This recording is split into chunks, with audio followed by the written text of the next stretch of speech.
देखिए, मिश्रा जी ने जो कहा, आपने सवाल एक पूछा था। आपने कहा भारतीय जनता पार्टी नहीं, कांग्रेस अभी कल अपने घोषणा पत्र को ले आती है और उसमें कहती है कि नहीं, हम ईवीएम से चुनाव कराएंगे, जबकि कांग्रेस के प्रवक्ता यहीं पे कह रहे हैं कि हम जो है तमाम देशों में ईवीएम से चुनाव नहीं होता है। स्पष्ट ये नहीं पा रहे। मैं तो कह रहा हूं, बुखार नापने के बहुत सारे तरीके होते हैं, वो पता चल जाता है कि बुखार है कि नहीं है। इसी तरह से चुनाव में जब हम जाते हैं तो न्यूज 24 के माध्यम से अगर कई दर्शक खड़े हैं, वहां हाथ भी उठाया जाता है, तो सब लोग देख रहे हैं कि लोग भारतीय जनता पार्टी को मत कर।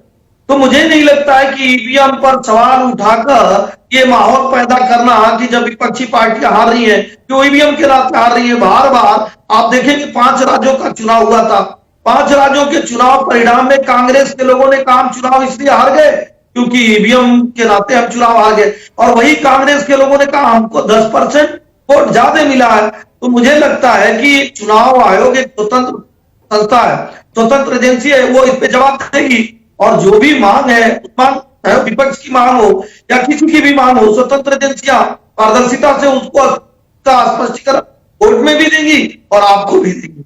तीसरी बात मैं कह रहा हूं कि चुनाव आज से तो हो नहीं रहा, चुनाव पहले से भी हो रहा। और चुनाव में चाहे भारतीय जनता पार्टी मांग करती हो, चाहे कांग्रेस मांग करती हो, चुनाव में जब हम जाते हैं तो कर्नाटक में चुनाव आप जीत जा रहे हैं, हिमाचल में आप चुनाव जीत जा रहे हैं, और राज्यों में जहां आप चुनाव जीत जा रहे हैं वहां किस चीज से चुनाव हुआ? वहां हाथ उठाकर चुनाव हुआ नहीं, बैलेट पेपर से चुनाव हुआ नहीं, ईवीएम से चुनाव हुआ नहीं। लेकिन सिंह साहब आप कह रहे हैं कि चुनाव हो रहे हैं। 2014 से पहले भी जब चुनाव होता था और यूपीए जीतती थी तो बीजेपी सवाल उठाती थी। सवाल तो यही ना जो हार रहा है। जब आप हारते थे 2014 से पहले तो आप लोग भी तो ईवीएम पे सवाल उठाते थे ना कि ईवीएम में गड़बड़ी है इसलिए हार रहे हैं। जिस जगह पे आज कांग्रेस है, जो सवाल आज कांग्रेस के है, वही सवाल किसी वक्त बीजेपी उठाती थी। बीजेपी के सबसे बड़े नेता लाल कृष्ण आडवाणी सवाल उठाते थे कि नहीं ईवीएम में गड़बड़ी है। सवाल तो आप दोनों उठा रहे हैं। अब सवाल है कि क्या जनता पिस रही है या वाकई में ये पूरी प्रक्रिया जो है इसको लेकर गंभीरता से सोचने की जरूरत है।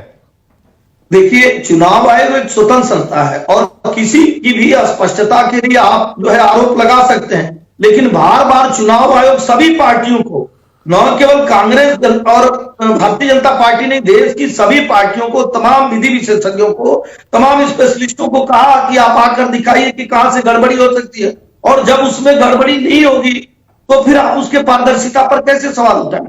अभी हमारे मित्र ने कहा चाहे 5 दिन लगे चाहे 10 दिन लगे, अरे आप बताइए कि चुनाव आयोग ने ही कहा 5%, और एक जगह नहीं, सभी लोकसभा सभी विधानसभा के 5% जो ईवीएम मशीन होती है उसका वेरिफिकेशन होता है और उसमें पाया जाता है कि नहीं। लेकिन अगर शक है, अगर किसी को शक है तो क्या दिक्कत है? 100% चुनाव अभी हजारों करोड़ रुपए खर्चता है, 1000 करोड़ और खर्च हो जाएगा, लेकिन उसमें कोई शक नहीं रहेगा देश की राजनीतिक पार्टियों को। देखिए, अगर चुनाव आयोग को लगता है, चुनाव आयोग को लगता है कि विपक्ष की मांग हो, हालांकि विपक्ष तो ऐसी ऐसी मांग करता है जिसको कोई पूरा नहीं कर सकता है।